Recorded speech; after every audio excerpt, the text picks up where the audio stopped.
जब एक पिता अपने बेटे को अपना जीवन संभालने के लिए कोई बात सिखाता है, तो उसका बेटा उन उन बातों का कुछ और ही अर्थ निकाल लेता है। क्योंकि ये बातें जितनी सुनने में आसान लगती हैं, उनका अर्थ निकालना, उनके अर्थ को समझना, उनकी उसकी गहराई को समझना, हर किसी के बस की बात नहीं है। और जब बेटे को इन बातों के सही अर्थ पता चलते हैं, तो उसे एहसास होता है कि वो जिन बातों को अपने जीवन में आजमा रहा था, या जो उसने उन बातों का अर्थ निकाला था, वो कितने गहरे अर्थ थे। नमस्कार दोस्तों, आप सबका स्वागत है आपके अपने YouTube चैनल पॉकेट स्टोरीज़ में। आज मैं फिर आपके लिए एक ऐसी ही प्रेरणादायक कहानी लेकर आई हूँ। उम्मीद है आपको ये कहानी ज़रूर पसंद आएगी। एक बार की बात है, एक गांव में एक साहूकार रहता था। उसके पास धन दौलत की कोई कमी नहीं थी। उसका जो बिज़नेस था वो काफ़ी तरक्की कर रहा था, काफ़ी अमीर ख़ानदान था वह। घर में किसी चीज़ की कोई कमी नहीं थी, रुपया पैसा काफ़ी कुछ था उसके पास। लेकिन उसे फिर भी इतना होते हुए भी लेकिन उसे एक बात खाई जा रही थी कि मेरे मरने के बाद मेरे बेटे का जीवन कैसे रहे, कैसे संभालेगा वो अपने जीवन को, कैसे अपने जीवन का गुजारा करेगा। क्योंकि उसका बेटा जो था वो थोड़ा सा नासमझ था। उसे बाहरी दुनिया की बिल्कुल भी समझ नहीं थी। अब साहूकार जो कि काफ़ी बूढ़ा हो चुका था, उसका स्वास्थ्य भी काफ़ी ख़राब रहने लगा था। उसे महसूस होने लगा था कि अब मेरी मृत्यु जो है वो कभी भी हो सकती है। तो एक दिन उसने अपने बेटे को बुलाया और उसे अपना जीवन कैसे आगे संभालना है, इसके लिए उसके कुछ बातें सिखाई। उसने अपने बेटे से कहा कि बेटा, मैं तुम्हें जीवन से संबंधित कुछ बातें सिखाना चाहता हूँ। तुम उन्हें ठीक से समझ लेना। उन बातों का सही अर्थ समझकर ही अपने जीवन का निर्वाह करना। तो बेटे ने कहा कि ठीक है पिताजी। तो पिता ने कहा कि बेटा, मैं तुम्हें पहली सीख यह देना चाहता हूँ कि जब भी तुम काम पर जाओ तो हमेशा छाँव में जाना और छाँव में ही घर पर वापस आना। उसने कहा ठीक है पिताजी। दूसरी सीख उसके पिता ने उसे यह दी कि घर के चारों तरफ चमड़ी की बाड़ बनवा लेना। उसने इसके लिए भी हाँ में सिर हिला दिया। अब उसके पिता ने उसे तीसरी सीख दी कि बेटा, हमेशा मीठा भोजन करना। उसने कहा ठीक है पिताजी। उसके पिता ने कहा कि बेटा, चौथी और आखिरी बात यह है कि जब तुम्हारी शादी हो जाए तो अपनी पत्नी को हमेशा बांध कर पीटना। उसने कहा ठीक है पिताजी, मैं आपकी इन चारों बातों का ध्यान रखूंगा। बेटे को यह चार बातें सिखाते ही साहूकार जो था वो स्वर्ग सिधार गया। अब बेटे ने अपने पिता की चारों बातें जो है वो अपने जहन में बिठा ली थी और अपनी ज़िंदगी की एक नई शुरुआत करने लगा। जब उसका काम धंधे पर जाने का समय आया तो उसे अपने पिता की बात याद आई कि उसके पिता ने कहा था कि जब भी काम पर जाओ तो छाँव में जाना और छाँव में ही वापस आना।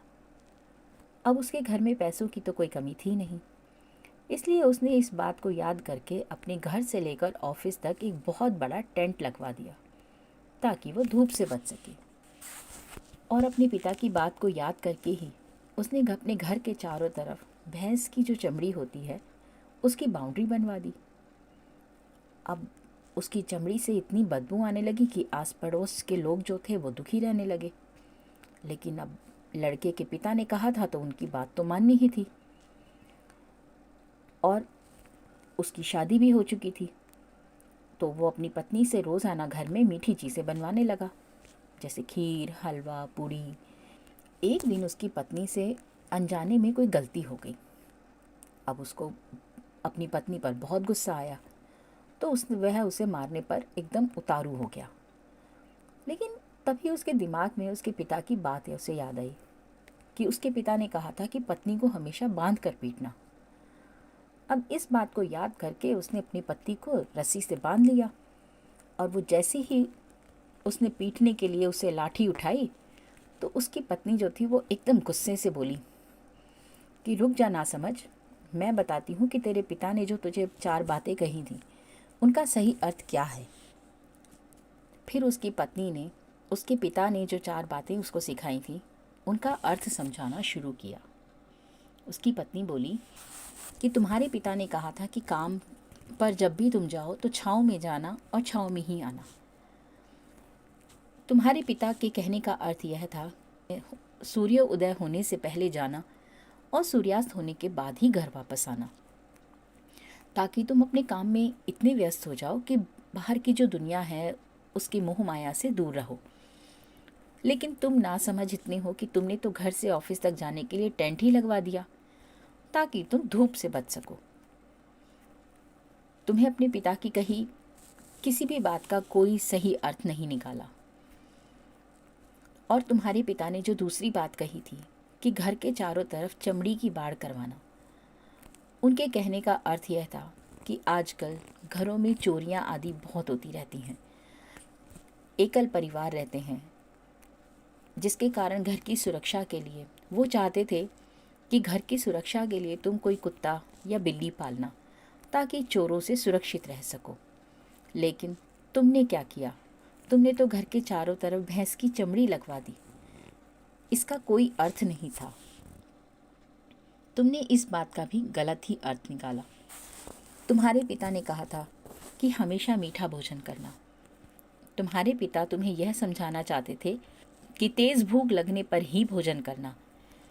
इससे ये होता है कि अगर तुम एक सूखी रोटी भी खाओगे तो वो तुम्हें मीठे भोजन के समान ही संतुष्टि देगी, क्योंकि कहते हैं ना कि जब किसी को बहुत तेज़ भूख लगती है तो उसके सामने आप कैसा भी भोजन रख दो वो उसे स्वादिष्ट ही लगता है।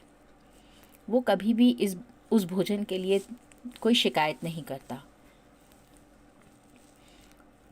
लेकिन तुमने क्या किया? तुमने तो रोज़ाना मीठा भोजन बनवाना शुरू कर दिया। इससे तो तुम्हें गंभीर बीमारियां हो जाएंगी। और चौथी बात, तुम्हारे पिता ने जो कही कि पत्नी को हमेशा बांध कर पीटना, इस बात को कहकर वो तुम्हें यह समझाना चाहते थे कि जिस स्त्री की औलाद होती है वो रिश्तों से बंध जाती है।